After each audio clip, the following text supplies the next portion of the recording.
Hey guys, welcome back for a little Jays talk today. As most of you know, the roster selections were completed for the Rule 5 draft, which is upcoming. Basically, teams had the deadline to add any players to their 40-man roster before risking losing them in the Rule 5 draft. The big surprises were Damiano, Palmegiani, and Lazaro, Estrada from the Blue Jays side of things. And I know they might seem a little bit surprising that they didn't get protected, but I think that will be fine, and here's why. Something to remember is that any player selected has to be kept on the active roster, the 26-man roster for the selecting team for the entire season.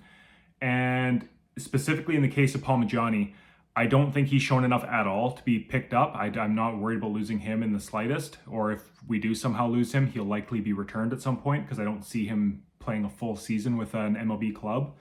And then as far as Estrada is concerned, I know we need the relief pitching, and I know he looked good in the fall league, but he is, I believe, 25 years old, and he's been kind of bumping around in the single A and double A level of things.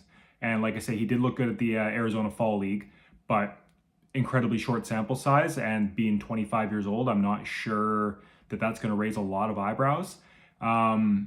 I just did a little bit of digging. Now, I'm not a huge prospect guy. I know some of the names, but I'm not in on everybody, and I don't know all their scouting reports and things like that. But what I did do was went through some articles this morning on the Orioles, the Reds, and the Phillies, just because they were three of the first teams that popped up online.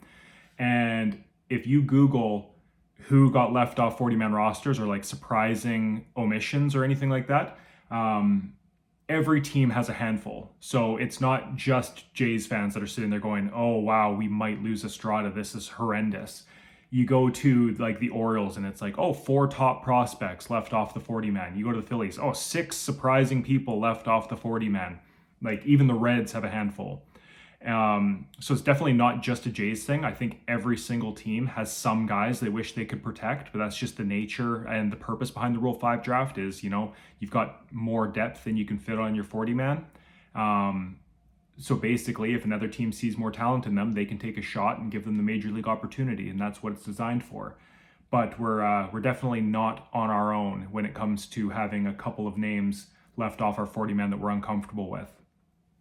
Now, I do have our 40-man roster up here, and I was just having a look over it because I've heard, oh, well, why do we keep Raposo instead of one of them? Raposo's our third catcher, and that's exactly why. We have 3 catchers on our 40-man.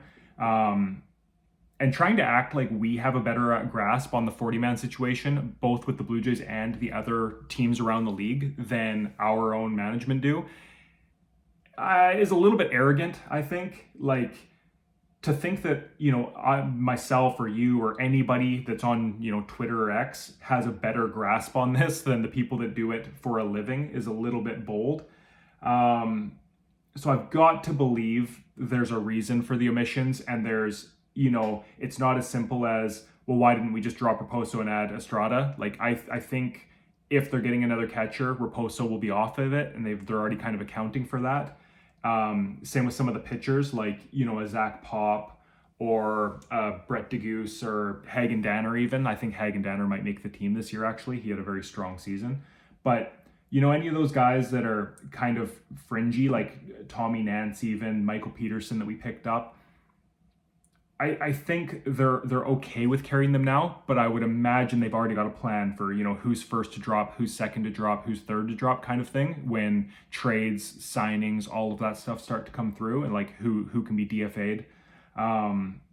So I'll give them a little bit of credit there that they have some sort of plan with this stuff. And just to touch on Estrada a little bit, because, he's the one that most people seem to be upset about. Like I said, just going over 2 teams, I found 2 comparable or better pitchers that will be available just from the very brief search that I did. And that was in Baltimore. They seem very upset about a Keegan Gillies, who's a 26-year-old relief pitcher, and he's like 6'8" with a mid-90s fastball and a splitter. It sounded like he has a bit of control issues, but still incredibly projectable.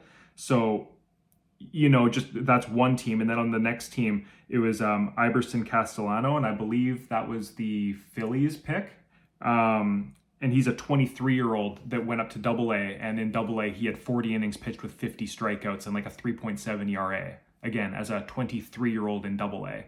So just on a very surface level search, I was able to find, 2 or 3 guys that already seem like better picks than what Estrada might be. Now, I don't know if that's true or not. Like, it'll depend on an individual front office to see something in a guy, like whether they like the playability, the spin on a curveball or something like that. Like, each front office is a little bit different, so maybe the tier rankings are different depending on the teams.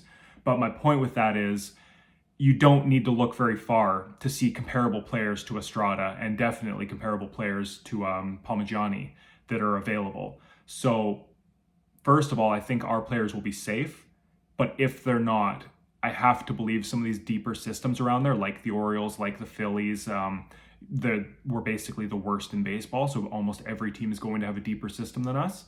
I think that there are comparable or improved players that we can pick up if we are losing somebody. So I'm really not that concerned about it. Plus, there's going to be a flurry of moves here as we get into arbitration and when people are being non-tendered and things like that. There's going to be a lot of those fringy, they've got upside, but they're not really ready yet. There's going to be a lot of those players being traded, being dropped. Like, there's going to be just a lot of shuffling of the decks, as there are every year. So I'm not getting too worked up about having 2 guys that may or may not someday be major leaguers exposed, when you do look at some other teams that are having like their number 9 and their number 7 overall team prospect being exposed. I'm just not that concerned about it. Anyways, let me know what your thoughts are on this topic. Are you surprised by any of the omissions? Are you outraged by it? Are there any guys on other teams you've noticed that are available that you think we should swoop in and pick up? Let me know in the comments below. Hope to hear from you. Bye.